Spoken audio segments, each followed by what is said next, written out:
Hello students, so this is the second lecture of chapter number 11, Human Eye and Colorful World. So previous lecture में हमने क्या देखा था? Previous lecture में हमने बहुत ही इम्पोर्टेंट ऑर्गन देखा था, जो कि था ह्यूमन आई, है ना। ये उसका डायग्राम था, उसका वर्किंग एंड ये सब मैंने आपको बताया था। और होमवर्क में भी मैंने आपको बोला था कि आपको ह्यूमन आई जो है वो विद डायग्राम अच्छे से लिखना है। काफ़ी स्टूडेंट्स जो है इसको होमवर्क और वो सब रेगुलरली सेंड नहीं कर रहे हैं, तो आप लोग प्लीज़ होमवर्क को थोड़ा सीरियसली लो, क्योंकि लॉकडाउन ख़त्म होगा और जैसे हमारे रेगुलर क्लास होंगे, अब लॉकडाउन कब खुलेगा, फिज़िकली पढ़ने कब मिलेगा, उसका हमें अभी कोई आइडिया नहीं है। ठीक है, तो आप इसको भी एज अ वैकेशन मत लो कि वैकेशन है ऐसे ही टाइम पास चल रहा है, कर लेंगे बाद में, क्योंकि बोर्ड का जो एग्ज़ाम मार्च में आता है वो मार्च में ही आएगा, है ना। गवर्नमेंट उसको पीछे तो नहीं करेगी। तो अभी क्या है कि हमें फिजिकल प्रेजेंट्स के साथ पढ़ने का टाइम कम मिलेगा, आप बाद में नहीं कर पाओगे। नो डाउट आपका रिवीजन और जितने भी आपके डाउट्स हैं वो हम सब सॉल्व करेंगे, लेकिन जो इवेंचुअली पढ़ने का टाइम है वो बहुत कम मिलेगा हमें। सो बेटर इज़ दैट कि आप इस सब चीज़ों को थोड़ा सीरियसली लो और इसको अभी से थोड़ा थोड़ा करते जाओ। तो जब भी हम फिजिकली प्रेजेंट में मिलेंगे तो आपको इतना कम करने को होगा, क्योंकि तब सिर्फ साइंस नहीं होगा, साइंस मैथ्स ऐसे सारे सब्जेक्ट्स मर्ज होंगे और सभी में ये इशू होगा। तो अभी आप इसको सीरियसली लो और होमवर्क को अच्छे से करने का रखो आप। चलो, अभी हम नेक्स्ट टॉपिक पे देखते हैं। नेक्स्ट टॉपिक क्या है? Defects of vision at the end their correction.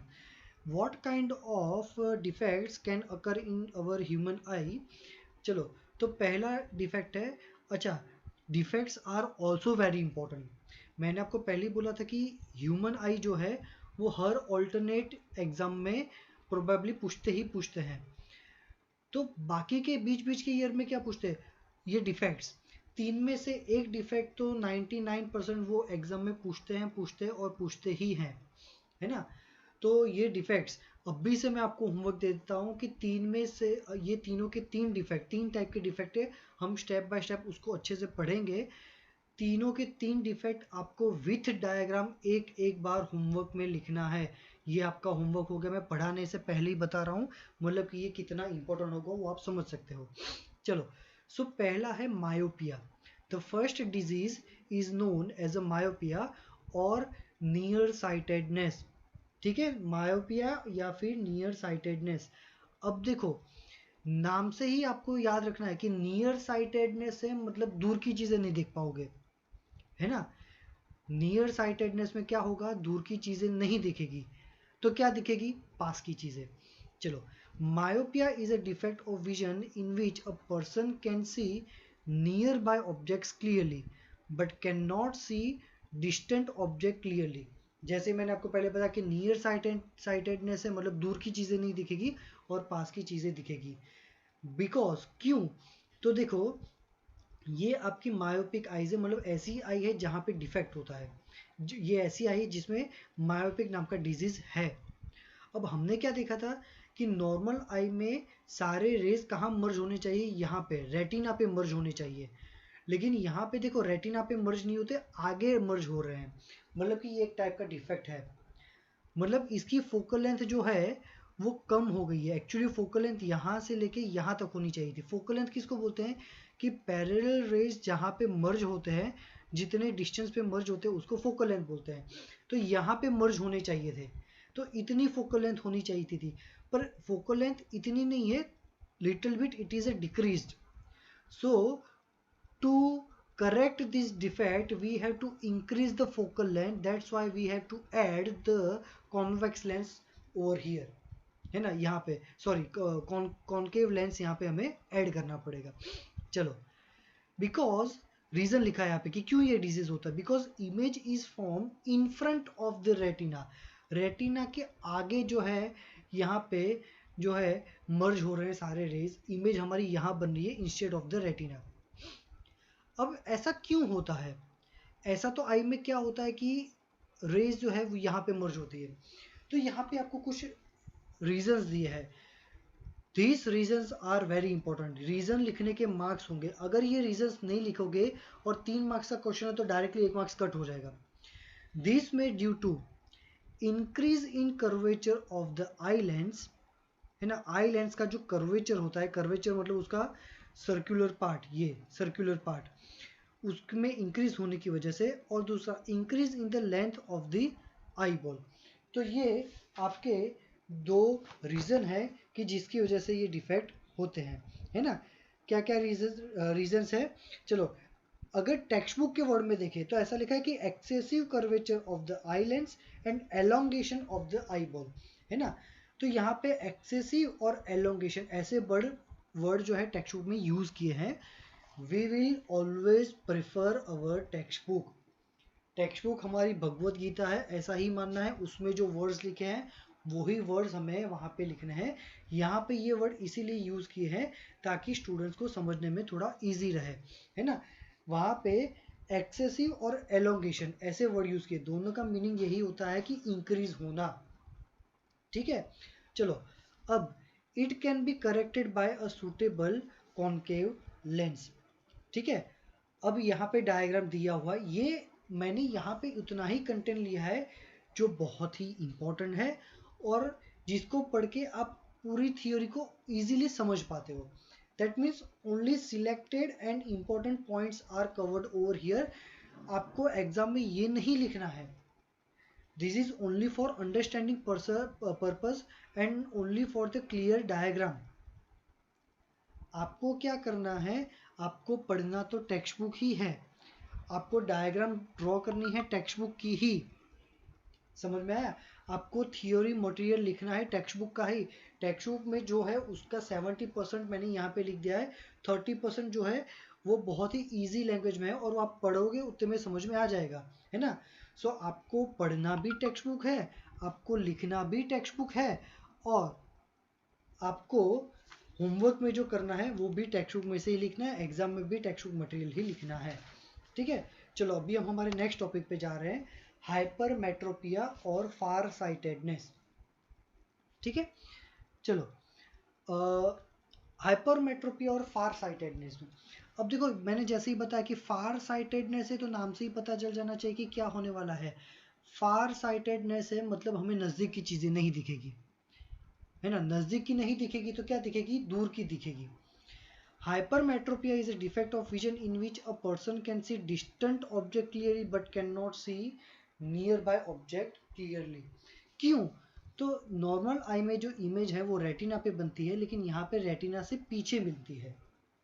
Because the image is form behind the retina.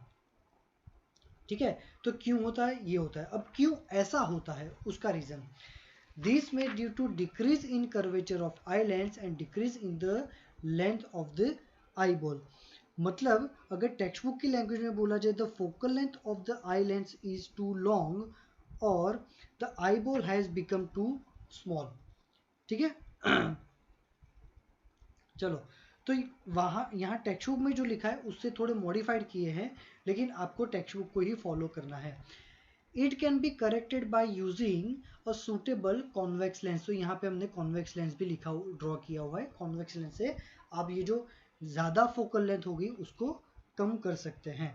ठीक है, तो ये सिर्फ 70% है, बाकी का 30% आपको टेक्स्ट बुक में दिया है. पूरा आपको टेक्स्ट बुक में से लिखना है. अगेन ऐसे नहीं लिखना है ना. टेक्स्ट बुक में भले ऐसे दिया है बट हमें point wise step by step लिखना है. 2 लाइन का एक पॉइंट, अगेन 2 लाइन का एक पॉइंट, ऐसे पॉइंट वाइज आपको लिखना है. और एग्जाम में भी आपको ऐसे ही लिखना है पॉइंट वाइज. चलो, अब नेक्स्ट है प्रेस बायोपिया. तो प्रेस बायोपिया एक ऐसी डिफेक्ट है जो एज के साथ आती है ना. ये आगे की जो दो है, मायोपिया और हाइपरमेट्रोपिया, ये एज के साथ नहीं आती. मतलब आपको अगर नज़दीक के चश्मे हैं या दूर के चश्मे हैं, दैट मीन्स कि आपको जो अभी हुआ है, आपकी एज छोटी है और आपको अगर किसी को चश्मे है तो आपको मायोपिया या हाइपरमेट्रोपिया हुआ है. लेकिन जो एज के साथ 40 या 45 की एज के बाद अगर किसी को ये चीज़ें होती है तो डेफिनेटली उसको प्रेस बायोपिया डिजीज है. Presbyopia is a defect of vision in old people in which they are not able to see nearby objects clearly. है ना. मतलब इसमें भी नियर बाय ऑब्जेक्ट्स को क्लियरली नहीं देख पाते थे, पर ये एज के साथ नहीं होता, ये एज के साथ होता है, यही एक डिफरेंस है। तो ये डिफरेंस को अच्छे से समझो कि हाइपरमेट्रोपिया में भी वही होता है कि नज़दीक की चीज़ें नहीं दिखती, प्रेस बायोपिया में भी यही होता है, वो नज़दीक की चीज़ें नहीं दिखती, पर प्रेस बायोपिया ओल्ड एज में होता है और ये छोटी एज में भी हो सकता है। चलो, due to the increase in the distance of near point, तो इसमें नियर पॉइंट जो उसका डिस्टेंस ज़्यादा हो जाता है। क्यों? This is due to the weakening of the ciliary muscles, आपके सिलेरी मसल्स कम हो जाते हैं, इसीलिए आपको ये डिजीज होता है। And decrease in the flexibility of the eye lens, eye lens की फ्लेक्सिबिलिटी भी चली जाती है क्योंकि एज हो गई है, आपके मसल्स अब वीक हो गए हैं, आपकी आई इतना अच्छे से परफॉर्म नहीं कर पाती। It can be corrected by using a suitable convex lens, obviously कि नज़दीक की चीज़ें नहीं दिखती थी, यहाँ पे कॉन्वेक्स लेंस यूज़ किया था, तो वो चीज़ भी यहीं पे करेंगे, बट ये एज के साथ आता है बस। Sometimes they are not able to see both nearby and distant object clearly, तो कभी कभी ऐसा होता है कि मसल्स इतने वीक हो जाते हैं कि आपको नज़दीक की चीज़ें भी नहीं दिखती और दूर की चीज़ें भी नहीं दिखती। It can be corrected by using bifocal length, मतलब बायफोकल लेंस मतलब दूर का नहीं दिखता उसके लिए आपको कॉन्केव यूज़ करना है और नज़दीक का नहीं दिखता उसके लिए कॉन्वेक्स यूज़ करना है।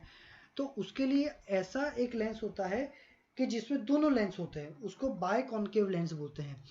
It can be corrected by using by confocal lens consisting of both convex and convex lens दोनों।